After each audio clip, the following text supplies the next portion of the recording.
is Chris Angel, and my pronouns are they, them. Welcome to Allyship is a Verb, the LGBTQ plus podcast that explores and humanizes practicing allyship for the LGBTQ plus community and beyond. Hello, thanks for having me. My name is Jaffe, and my pronouns are she and her. This is another one of those episodes where we recorded it back in September of 2021, and it's only now being released. Jaffe is one of my longtime friends, so we get very silly during the episode, which is very much on par with our friendship. We were part of a core group of friends who hung out a lot. We'd ride bicycles together, go clubbing, take photography classes, attend pride events, and watch shows like The L Word. We even sort of babysat together one time, which was really her doing all of the work, and I nearly broke my back on her aunt's trampoline. But dang, those were good photos, and it was fun. Except for when we tried to play Candyland, because honestly that game makes zero sense as an adult, and it was no longer fun. So I don't know what the appeal was when I was a kid. But she's a community organizer, event producer, and DJ. Her drag show, Them Fatale, gave me a chance to meet one of the previous guests on this podcast, Providenza. If you haven't listened to that episode yet, I highly recommend it. But anyway, on this episode, we end up talking about a hard time that came up in our friendship and tested our bond. Although it wasn't one of the things that we planned on talking about, I'm grateful it came up because it gave me some closure I didn't know I needed. So thank you, Jaffe. Here's our chat. You identify as a drag show producer and a lesbian queer woman. Can you share what it means for you to be both a lesbian and queer woman? Sure thing. When I was coming out, the word lesbian wasn't very appealing to me. I was one of those teenagers that was like, no labels, everything sounds weird, I don't like it. And then when I came out, when I was 19, I just fully embraced the term. Something clicked, and I was like, yes, lesbian, this works. And then when I took a queer studies class, the term queer, I just really love that it's an umbrella term and gives you more flexibility in your identity. Really, really love identifying as queer as well. That's awesome. What kind of flexibility do you feel like queer gives you? Is that in terms of like who you're attracted to, or can you share a little more about that? Yeah, I mean, definitely in terms of attraction, I identify as like a gold star lesbian, which we're not supposed to brag about. It's not a thing. There's no hierarchy. But, you know, I have had crushes on men. Don't like to tell a lot of people that, but it's real. And you can be queer and be attracted to anyone. So I really like that. And I have many bisexual friends, and they identify as queer and bisexual. And I really like not feeling restricted by just lesbian. That's great. It's just like an expansion pack. Yes. The full gay package. We're treating it like a game or something. Yes. Well, speaking of gold star lesbian, for those who aren't familiar with that term, what does that mean? That means that I have only ever dated, slept with women, only had a middle school boyfriend kiss me on the cheek. Really innocent, very sweet. Middle school romance. Yes. Oh, Julio. Oh. What got you interested in producing drag shows, and what makes yours unique or different from others that are out there? So I got started back in 2018. My friend, so I worked for AIDS Life Cycle for about 5 years, and my friend decided to do the ride, and she needed a fundraiser idea. So we were brainstorming, and I've had this complaint about our community of like not seeing enough drag king shows. So we decided to just make our own drag king show as a fundraiser for her AIDS Life Cycle ride. So that's kind of how Them Fatale started back in 2018. And I think some of the people who participate are also trans men. They are. What is it like for them to also be drag kings? I mean, that's like an interesting combination. It is. My friend Petey Gibson, who's been with the show from the very beginning, is a trans man. And Petey just joined me as a co-producer recently. So I'm really excited to have that partnership. And just based on my conversations with Petey, it's definitely interesting to figure out what routine you're going to do, because doing drag is completely different. Like if you're a trans man dressing up as a man, it's like, what are we doing here? Right. So sometimes Petey will so our show specifically is, even though it's titled as Them Fatale Drag Kings, it's very gender fluid, and we want to make it as inclusive as possible for drag queens, drag kings, just everyone in between. So Petey has done drag for our shows as a drag queen, and we'll mix it up. So there's that space, so it doesn't feel as like you can only perform as a drag king. So it's just like another expansion pack. Yeah, it's just another expansion pack. It's just widening. We don't like limits. So yeah, no limits. And what was the inspiration for the name? Was that like off of like a song or a movie? Or I've never asked you, and so I've been super curious about that. Mm-hmm. Our very first show we just called Drag King Show, very basic. And then for our second show, we were like brainstorming the name, and really, I came across someone online who identified as a Them Fatale. And I was like, what a cool identity. Like, it was just like in their bio name. And I was like, that would be a great name for our show. So that's where it came from. Some of the most popular drag experiences folks may be familiar with would be like going to a drag bingo fundraiser, for example.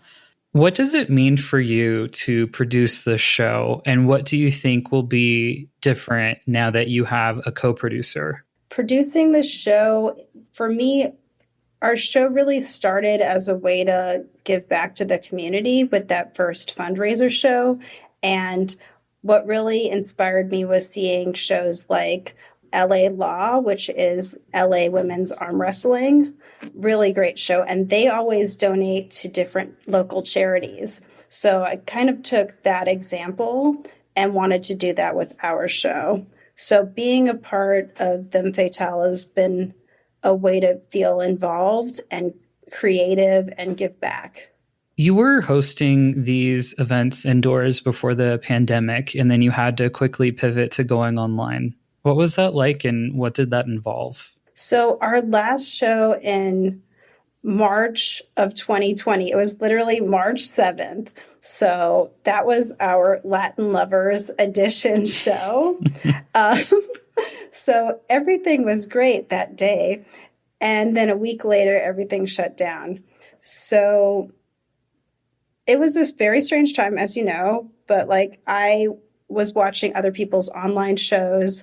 I figured out what Twitch was and how Twitch shows worked. So it was just a lot of like researching live streaming and what we could do. In April, we did our first virtual show on Twitch, and everyone submitted a performance video, like a music video. And Providenza, the host of our show, came over to my apartment. We did the live shots of them hosting the show, and then we'd throw it to a video. So very quickly, people taught themselves how to edit music videos of themselves, and we got it together, and we raised money for Redline for a few of our virtual shows. Redline is a bar in downtown LA, and we have a really great relationship with them. Our show has been there since the beginning. So Oliver, the owner of Redline, has been very welcoming to our drag king community. It's mostly a gay male space, but Oliver makes it inclusive and always welcomes us back and lets us just take over and raise money for charities. So that keeping that partnership has been really meaningful. And it is so hard to get, especially like a queer women's night on a Saturday in Los Angeles. So to have the privilege of like having a space on a Saturday night is so nice. And you don't have to be just like sleep deprived on a Wednesday or Thursday trying to go to queer events. So, yeah. When you were doing the online shows, were you able to reach more people? And do you think you'll ever do online shows again? At most, we had like 100 viewers, maybe a little bit more. But we did reach people in other countries. We reached people who just are a little too far away to come. I think you watched the show, which was great. I sure did. So that was exciting.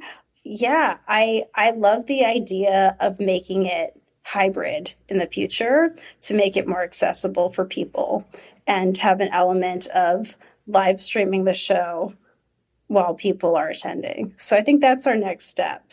So I know that you're exploring a new outdoor space. And at the time this finally airs, you'll have already had that experience. Do you think you're going to try to keep it outdoors for now throughout the pandemic until things get sorted out? Or where are you at with that right now? For this month, we are moving to Oracle Tavern, which is an indoor-outdoor space. And their stage is like in their parking lot. So it feels a little bit more safe than being inside. And the reason for this is we had like a few of our drag performers express concern about indoor spaces. So I want to make sure our community feels safe when they're performing. So I think for at least for the next few months, we're going to try to keep it outside and make sure we check vaccination cards at the door so people feel better about it. And I'm excited. This is a great space. They also host gay astrology. So people are excited about it. That's awesome. Speaking of accessibility, I follow your drag show account on Instagram. You were semi-recently called in by someone related to the show in your comments on one of your posts. Would you be open to sharing what happened and what you do differently now? Yes. So for our show in June, we posted pictures and we got feedback from someone in the comments saying that they would have attended the show, but there was no interpreter provided. And they wrote that they felt like they weren't a part of the community. So with a comment like that, I felt so bad. And like, I wrote them back and I said, sorry for the oversight. And we'll make sure to get an interpreter for the next show. And they were really sweet. Like, I think they went out of their way and they recommended an interpreter. So they didn't have to do that. But moments like that, I'm really grateful that they let me know that I can be doing better and looking out for the deaf community. Absolutely. So now moving forward, it sounds like you'll have an ASL interpreter. Yes, and we had one at our show last month. Not last month, but the month before. The person who left the comment attended the show, and the interpreter's great, and she's going to be with us for the next shows in the future. So I'm really excited to incorporate an interpreter on stage. That's really awesome. And accessibility is so interesting because, like you mentioned, some of the performers not feeling comfortable being indoors right now. I would consider that to be an accessibility issue, right? So like there's, or rather that you're making accommodations based on people's feedback, which I think is really cool. Are there other considerations that you've been mulling over or other things that you're thinking about doing differently in the future to continue being accessible? I think the element of live streaming is just the next step for us that I can think of in terms of accessibility. In terms of like diversity for our show, I'm always trying to make our show more like body diverse, get more kings of color. So that's like an always thing that I'm thinking of. So yeah, especially as a white producer. Gotta make sure I represent. Was it fun for y'all to do something different when you did the online format and have those music videos? I mean, certainly I can understand why a good chunk of that was pre-recorded, because it just makes it easier for you to not worry about people glitching out or something, or, you know, just Wi-Fi issue, everything. I mean, there's so many things that could go wrong with a show like that. But like, did the performers give you feedback that they actually enjoyed doing something different like that, like doing that music video style, or what was that like? I think they really enjoyed it. And a lot, the thing about like performers in Los Angeles is everyone has like 50 jobs, and some of them are already part-time editors in the industry. So they have the connections, they have the tools to make these incredible videos, like beyond what I thought they would turn in, like just so creative. So I think it was a really great outlet for people, especially during such a hard time. And we tried to keep our live show as interactive as possible, because that was like our one time to gather as a drag community. So as much as we could, yeah, just like talking back to the comments and having Enza engage was really fun. You have quite the experience with producing or being involved in other kinds of LGBTQ plus events too. Can you share what some of those have been and what it's like to be so involved in the community in those ways? Yeah, sure. I worked at the LGBT Center for 8 years. Oof. So really, just like you see my face, it's a gay face. It's from the LGBT Center.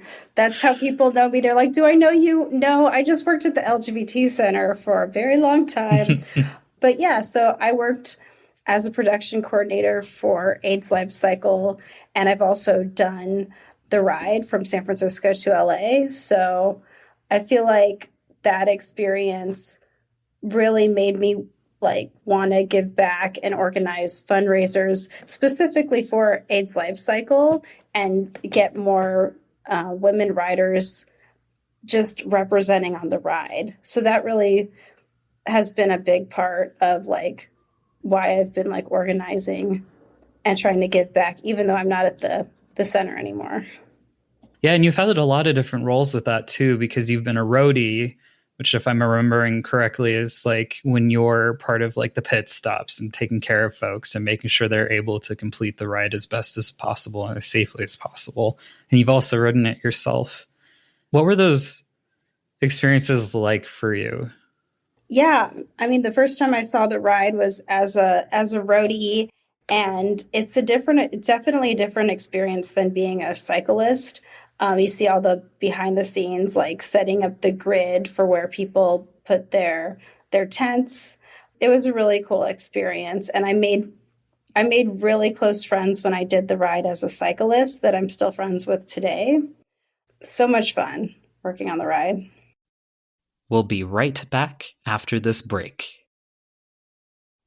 Is your water bottle lonely, lacking colorful stickers?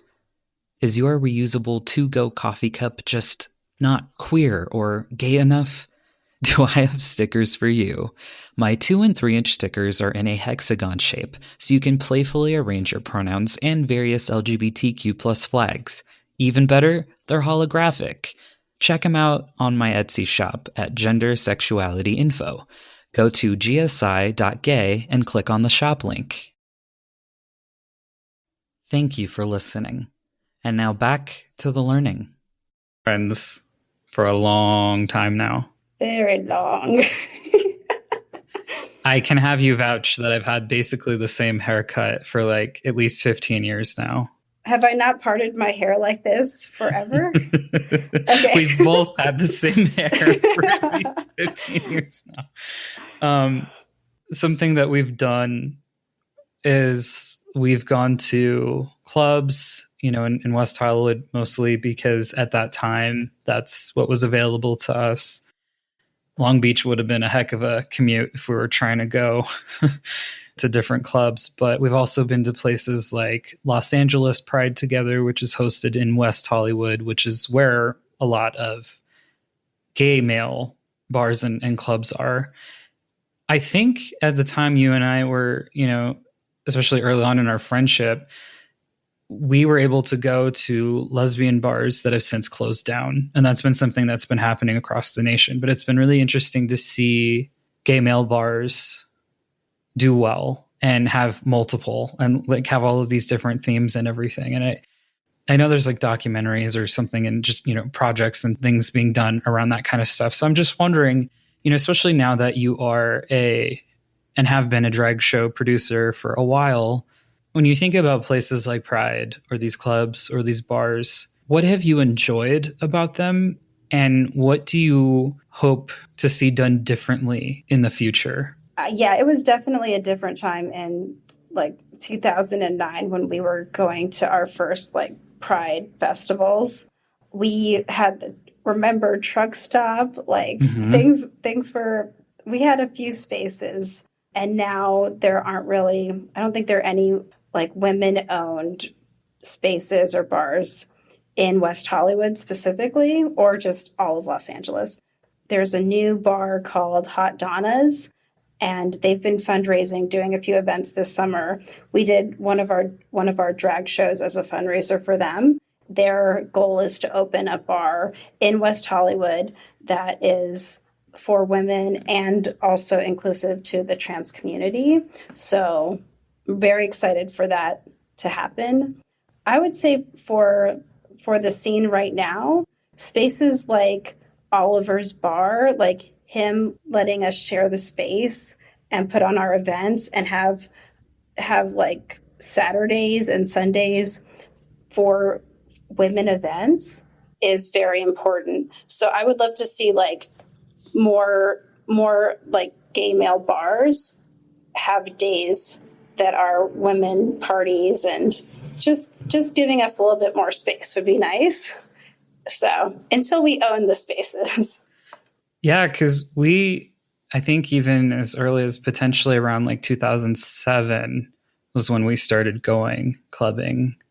And yeah, we were just little baby queers. Oh, we were at Rage. We were at Rage. But, and that one in particular, because that was the only one where you could be under the age of 21. Oh, got it.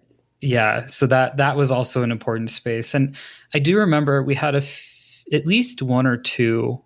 I knew of like Oil Can Harry's in like Studio City, and I never got to go there. I think then there was another one in like North Hollywood or something. Oh, that just closed. Oxwood Inn. Yeah, and I don't know. I've never been there, but I heard that it was a lesbian bar. Okay, got it. I was there once. And so I guess the other elephant in the room that I just want to address for everyone listening is like, there was a period of time I did identify as a lesbian. And I mean, a really interesting thing happened throughout our friendship, because you got to like experience me a bit as I came out as, at that time, genderqueer, and wanted people to call me, again, at that time, Chris.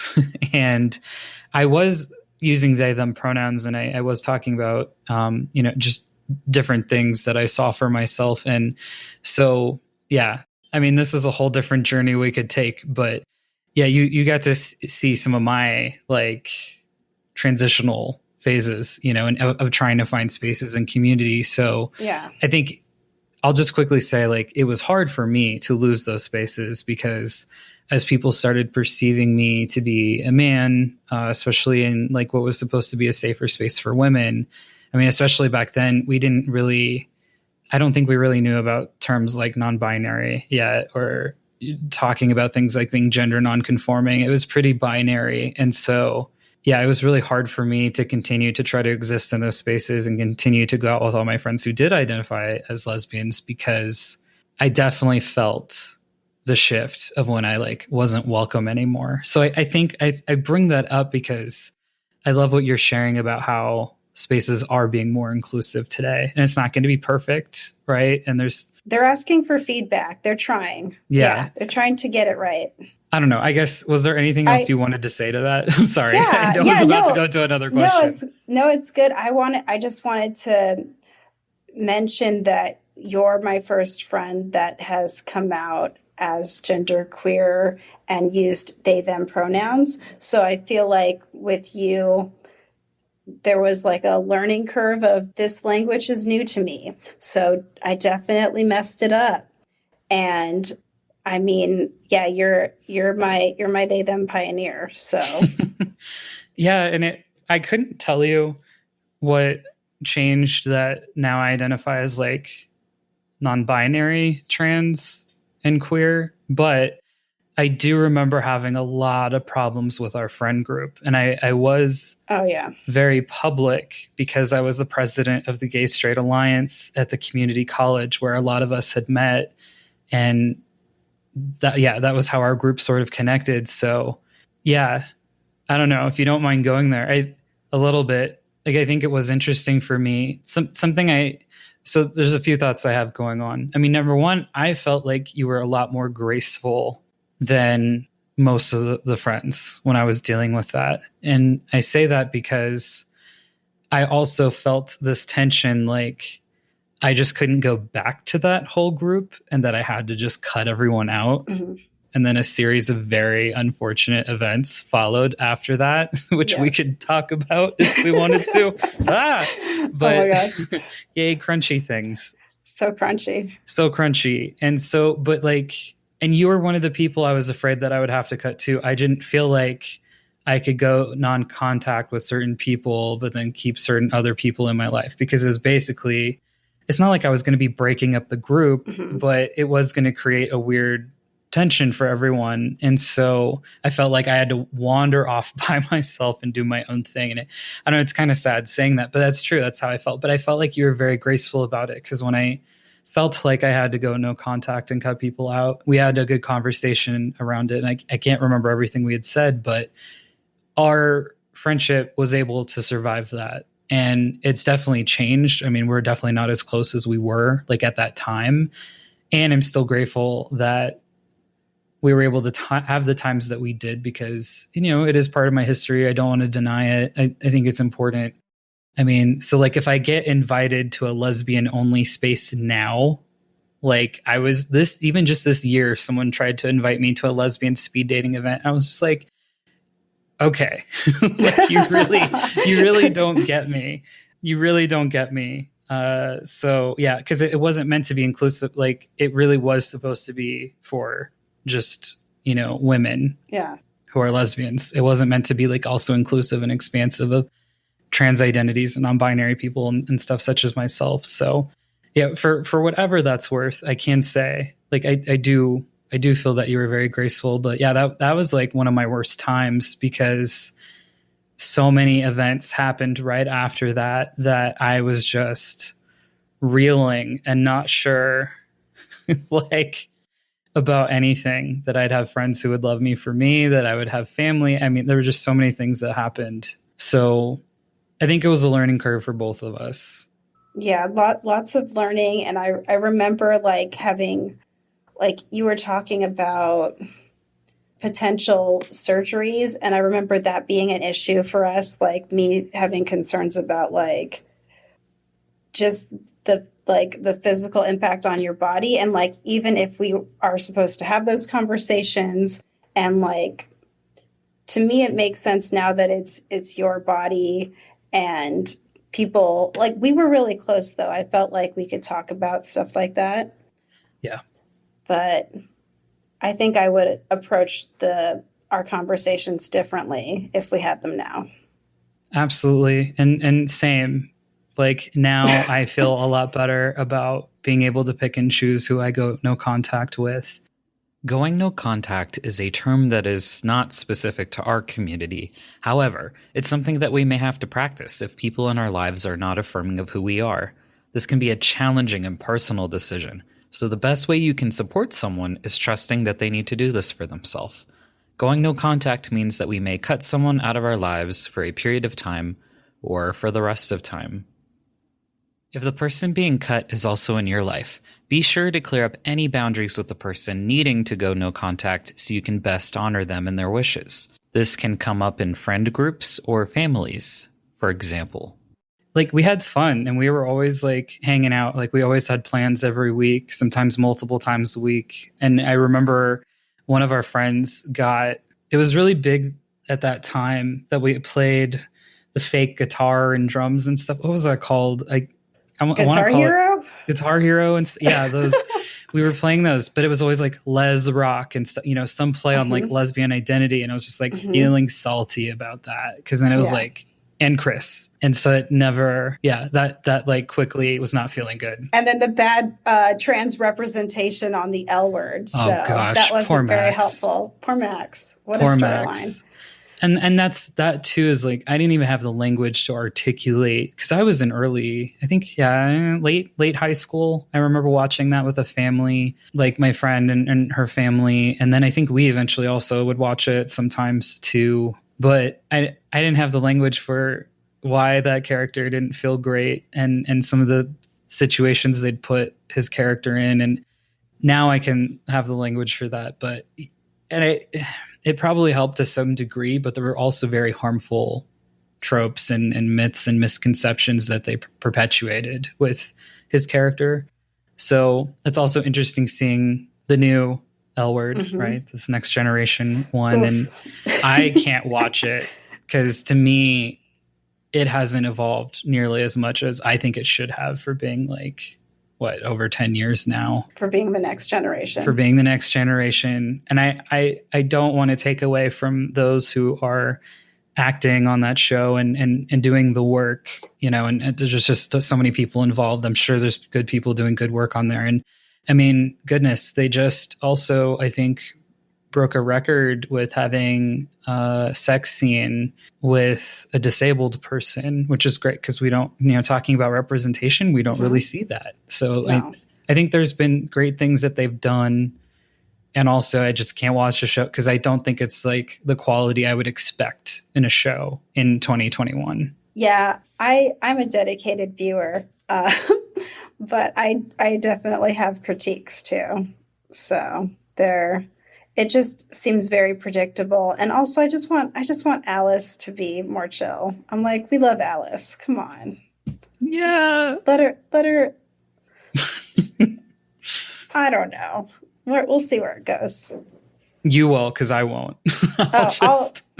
I'm going to keep watching.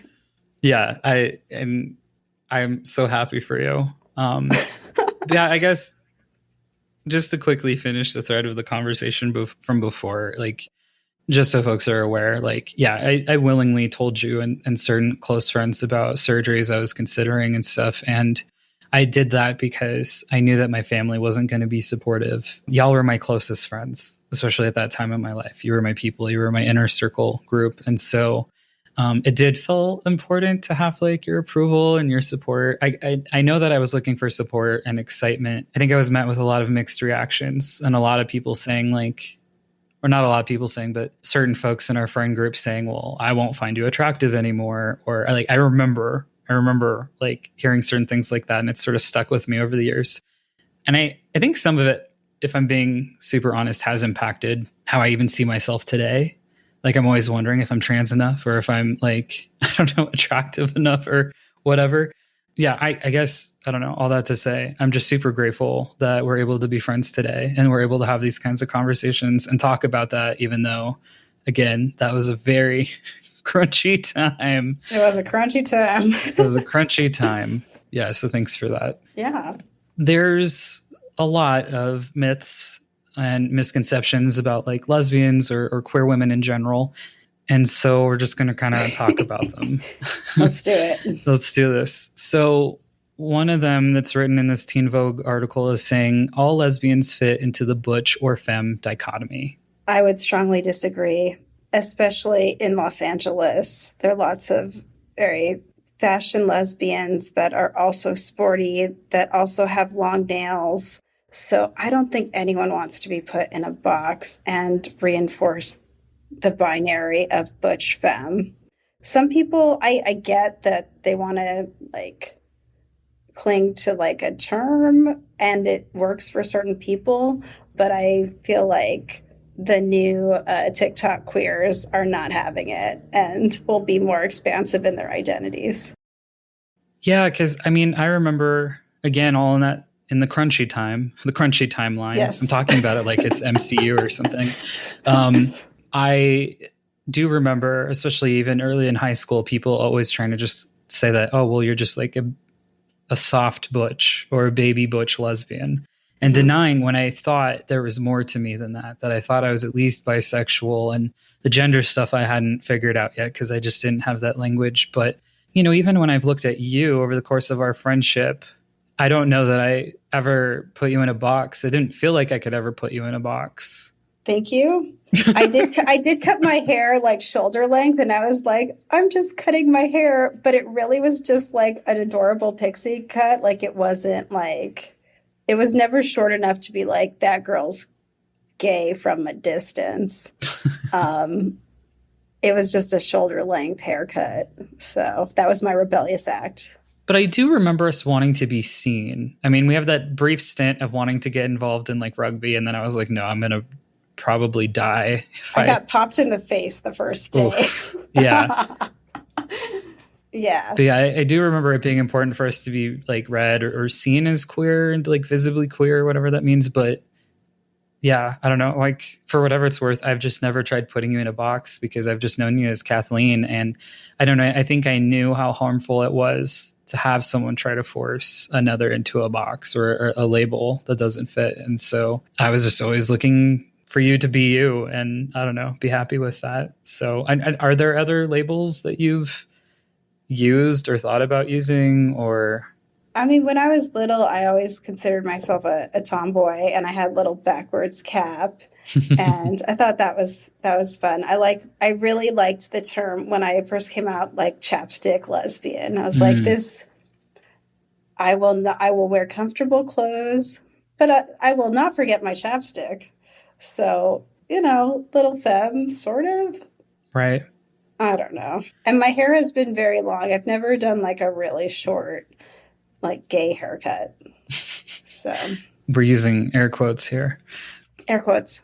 Another one is you can identify a lesbian by their flannel.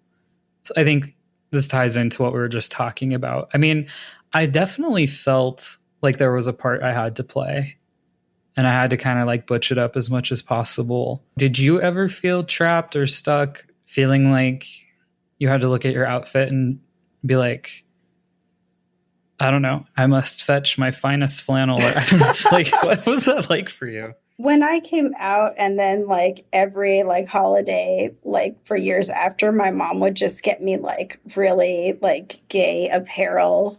So she got me like flannel lined jeans. Like I live in Los Angeles. Like I don't understand, but I really appreciate her making an effort and getting me like flannel jackets and button ups. And I thought that was really sweet. So yeah, I think you can do like performative, like gay attire, and like you're making fun of the stereotype of gay clothing. At least like I definitely have a flannel button up when I need to perform the butch identity. So that's fun. I think there was even one point we passed around a mullet wig at a store. Oh my God. And I felt it was like channeling our ancestors or something. I don't know, wearing the big mullet. Like, and to this day, God. I don't. And I've actually had variations of mullets, so I'm one to talk. It's not been my favorite hairstyle, but yeah, it's just, yep. I'm not going to even try to pretend I can pull off a mullet. So, Well, I think I can jump to all lesbians love the L word. I think we've just said that there's either a love-hate relationship or a hate relationship, or I don't know. Was there anything else that you wanted to share on that one? I feel like the community has a love-hate relationship, and it does feel like a requirement to watch. If you're a new queer and you haven't seen the L word, it feels like required viewing, at least to be able to talk about the show at like L word themed parties and just, yeah. Yeah, when we were so lucky to be growing up in LA in certain respects because we had access to events like Outfest, which is an LGBTQ plus film festival. And they even have branches off of that for people of color and things like that. So we were stuck with a lot of TV and movies from like the 90s where queer characters were still killed off, or there had to be something super wrong with them. They just couldn't be healthy, functioning human beings. There was just always some like dark secret, dark side to them, something that gave them a very undesirable character flaw. So unless we watch things like But I'm a Cheerleader, which was definitely poking at stereotypes of gender roles and things like that, like just a lot of the movies and TV shows we had access to were harmful. Yeah, I really enjoyed watching bad lesbian movies, but I would get very angry at the screen. Mhm. Lots of yelling. There were a few, like kissing Jessica Stein. I think she's bisexual and then ends up with a man at the end. There were very few happy gay endings that I recall. So I felt at least that I had to watch this stuff because it's like I needed to prove that like there are viewers in hopes that it would get better. The writing in terms of like the happy gay endings that you're speaking of. And so, yeah, it was like really complicated. Fast forward to today, I think there are a lot of better shows out there, which is why I come back to being so disappointed with this current iteration of the L Word. I'm like, there's so many other gay shows to watch. We don't have to be dedicated fans like me. So. No. I think you and I have had this joke before as friends, and because it was just like an in-community thing between us. But how do you feel about the U-Haul joke today? Do you believe it's an in-community joke only? And I mean, basically the whole thing of what does a lesbian bring on a second date? A U-Haul. So I'm curious about your thoughts about this joke for some reason. Oh, sure. Yes. Okay. So this U-Haul stereotype has definitely like informed the way I approach relationships because I do not want to be this stereotype. Because sometimes it feels like it can be real because, you know, I've just heard stories of other people, and maybe I have also rushed into relationships, like immersive weekend of one date that's just gone on a few days. So people like to share their traumas up front, share their food allergies, just a lot of sharing. So I've been trying to like take it slow. But I would say it's definitely an in-community joke. I feel like it would be strange if a straight person was like, tell me about that U-Haul. Unless they're like working at the LGBT center and they're like an ally. I think it just depends on the person and their connection to the community. Right. So, yeah. Some jokes are meant for like the community only. But yeah, I think it is. Maybe it is a stereotype we should be aware of. Yeah. Because straight people can rush into things too. But yeah. Mm-hmm. Can you share about a time you felt truly supported by someone and what they did to show up for you? My gay aunt Sam was very supportive when I came out. Like they were my first like gay person that I met, and I was very lucky that they joined our family. So I just remember like every holiday they would ask me, so are you dating anyone? And I'd just be like, no. Every year it was like the same conversation. And I was very thankful that she at least asked because no one else would ask me. So I felt like I was getting away with like being weird and in the closet. And then when I finally came out, when I was 19, she wrote me a like congratulations on a coming out card. And it was really sweet. And she burned me like Margaret Cho DVDs and like rom-com lesbian movies. I was just like, she didn't have to do all that. So it was like a welcome to, here's your toaster, welcome to the community, welcome packet. So I felt very supported from Sam. Okay. What's this about lesbians and toasters? Back when I was self-identifying as a lesbian, it was another one of those in-community jokes you'd hear, much like the U-Haul one, and repeat to your friends. It felt like a tradition that had been passed down to us and we had to keep it alive. But I never stopped to question where it came from or why we said it. Basically, we'd joke that if you, quote-unquote, recruited someone, you'd get a free toaster oven. This was very exciting to us for some reason, and sometimes we would say that we were owed several, and they must be back-ordered. Spoiler alert, this is not how the LGBTQ plus community works, but I digress. I did some research, and it turns out it's from the Ellen sitcom, the one where she publicly came out in the early 90s. Now, I don't want to spoil it and who's all in this clip, but there's a clip of it online, and I'll be linking to it under resources on the episode page. Please check it out. What's one allyship tip you'd like for everyone listening to consider? If you're attending a drag show and you're a straight person, to show up with just a sense of humor and just not taking up too much space in a gay space.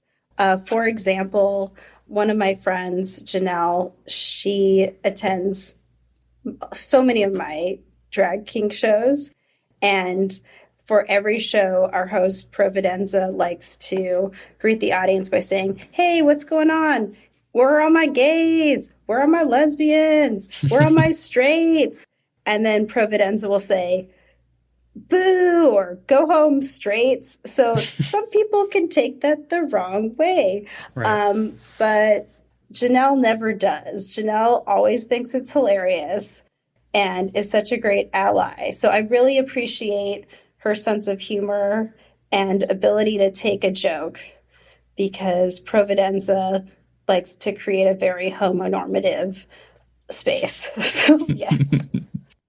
Well, our conversation went a bunch of places this episode, but I hope you were able to get something out of it. What I'm hearing from Jaffe's tip is to be mindful of when you're taking up space in a community that isn't yours. It's common that straight women, for example, may go to gay clubs and bars because they feel safer, and it can be really fun, though the community isn't always happy about that. Our community can be pretty divided on this, some folks believing we deserve spaces that can be ours and ours alone, though there are plenty of events that are more open, such as drag shows. Just something to think about and be mindful of. Here are some self-reflection questions based on what we discussed this time. Number 1. Do I have any transgender people in my life who I've asked invasive questions, especially about their body? Number 2. Have I ever made any in-community jokes from a community I didn't belong to? Number 3. Have I ever had a hard time with someone coming out to me or inviting me in to who they are? Number 4. Have I ever apologized for any mistakes I may have made? Do I know what to do differently moving forward? Number 5. Would I ever go to and support a drag show if I haven't already? Number 6. Do I know how drag performers are different from people who are transgender? As a gentle reminder, please rate the podcast on Spotify or Apple if you listen there. Visit allyshipisaverb.com for any resources and a full transcript of the episode. And remember, sometimes allyship means being mindful of the space that you take up.